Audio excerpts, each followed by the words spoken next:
उद्धव गुट ने उम्मीदवारों की लिस्ट जारी कर दी है। शिवसेना उद्धव गुट ने 65 उम्मीदवारों की लिस्ट जारी की। आदित्य ठाकरे मुंबई की वर्ली सीट से चुनाव लड़ेंगे। शिवसेना का सबसे ज्यादा फोकस अब मुंबई की ही जो सीटें हैं, जो शहरी सीटें हैं, उन पर ही है। लेकिन इस बीच आदित्य ठाकरे मुंबई की वर्ली सीट से चुनाव लड़ेंगे।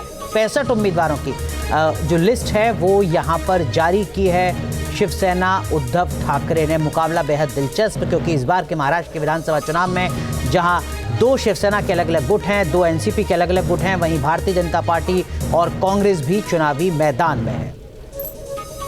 उद्धव गुट ने उम्मीदवारों की लिस्ट जारी कर दी है। शिवसेना उद्धव गुट ने 65 उम्मीदवारों की लिस्ट जारी की। आदित्य ठाकरे मुंबई की वर्ली सीट से चुनाव लड़ेंगे। शिवसेना का सबसे ज्यादा फोकस अब मुंबई की ही जो सीटें हैं, जो शहरी सीटें हैं, उन पर ही है। लेकिन इस बीच आदित्य ठाकरे मुंबई की वर्ली सीट से चुनाव लड़ेंगे। 65 उम्मीदवारों की जो लिस्ट है वो यहाँ पर जारी की है शिवसेना उद्धव ठाकरे ने। मुकाबला बेहद दिलचस्प, क्योंकि इस बार के महाराष्ट्र के विधानसभा चुनाव में जहां 2 शिवसेना के अलग अलग गुट हैं, 2 एनसीपी के अलग अलग गुट हैं, वहीं भारतीय जनता पार्टी और कांग्रेस भी चुनावी मैदान में है।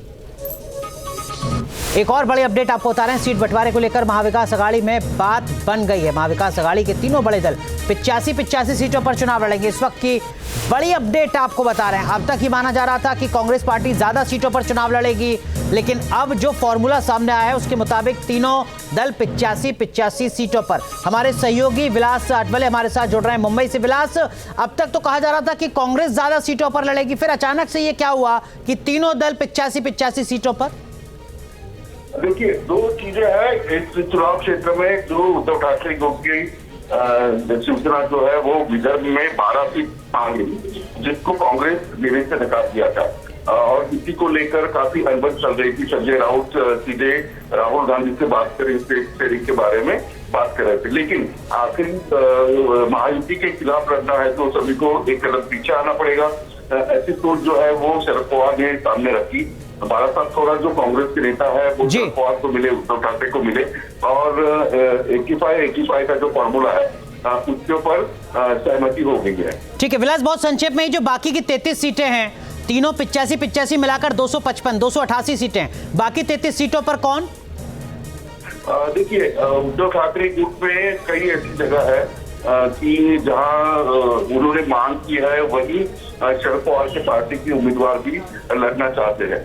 और दूसरी तरफ कांग्रेस में भी कई ऐसी सीटें हैं जो उद्धव ठाकरे को चाहिए, उद्धव ठाकरे की शिवसेना को चाहिए, लेकिन कांग्रेस उसे छोड़ नहीं रही है। ठीक है, तो 33 सीटें ऐसी हैं जिन पर अभी बातचीत चल रही है। 255 सीटों पर सहमति बन गई है। तीनों राजनीतिक दल 85 सीटों पर चुनाव लड़ेंगे। उद्धव गुट ने उम्मीदवारों की लिस्ट जारी कर दी है। शिवसेना उद्धव गुट ने 65 उम्मीदवारों की लिस्ट जारी की। आदित्य ठाकरे मुंबई की वर्ली सीट से चुनाव लड़ेंगे। शिवसेना का सबसे ज्यादा फोकस अब मुंबई की ही जो सीटें हैं, जो शहरी सीटें हैं, उन पर ही है। लेकिन इस बीच आदित्य ठाकरे मुंबई की वर्ली सीट से चुनाव लड़ेंगे। 65 उम्मीदवारों की जो लिस्ट है वो यहाँ पर जारी की है शिवसेना उद्धव ठाकरे ने। मुकाबला बेहद दिलचस्प, क्योंकि इस बार के महाराष्ट्र के विधानसभा चुनाव में जहां 2 शिवसेना के अलग अलग गुट हैं, 2 एनसीपी के अलग अलग गुट हैं, वहीं भारतीय जनता पार्टी और कांग्रेस भी चुनावी मैदान में है। उद्धव गुट ने उम्मीदवारों की लिस्ट जारी कर दी है। शिवसेना उद्धव गुट ने 65 उम्मीदवारों की लिस्ट जारी की। आदित्य ठाकरे मुंबई की वर्ली सीट से चुनाव लड़ेंगे। शिवसेना का सबसे ज्यादा फोकस अब मुंबई की ही जो सीटें हैं, जो शहरी सीटें हैं, उन पर ही है। लेकिन इस बीच आदित्य ठाकरे मुंबई की वर्ली सीट से चुनाव लड़ेंगे। 65 उम्मीदवारों की जो लिस्ट है वो यहाँ पर जारी की है शिवसेना उद्धव ठाकरे ने। मुकाबला बेहद दिलचस्प, क्योंकि इस बार के महाराष्ट्र के विधानसभा चुनाव में जहां 2 शिवसेना के अलग अलग गुट हैं, 2 एनसीपी के अलग अलग गुट हैं, वहीं भारतीय जनता पार्टी और कांग्रेस भी चुनावी मैदान में है।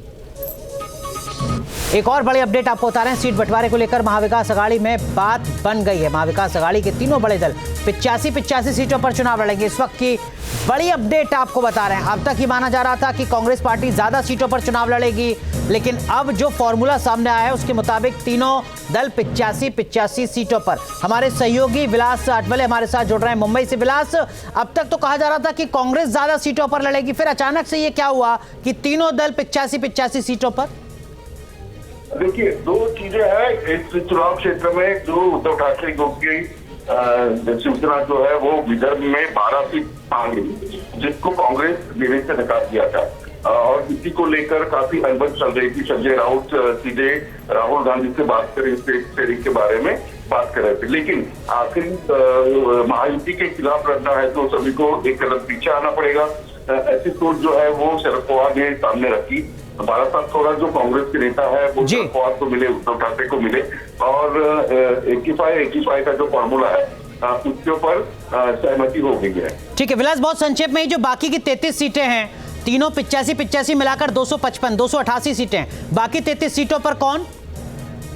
देखिए, उद्धव ठाकरे ग्रुप में कई ऐसी जगह है कि जहां उन्होंने मांग की है वही शरद पवार के पार्टी के उम्मीदवार भी लड़ना चाहते हैं। और दूसरी तरफ कांग्रेस में भी कई ऐसी सीटें हैं जो उद्धव ठाकरे को चाहिए, उद्धव ठाकरे की शिवसेना को चाहिए, लेकिन कांग्रेस उसे छोड़ नहीं दी है। ठीक है, तो 33 सीटें ऐसी हैं जिन पर अभी बातचीत चल रही है। 255 सीटों पर सहमति बन गई है। तीनों राजनीतिक दल 85 सीटों पर चुनाव लड़ेंगे।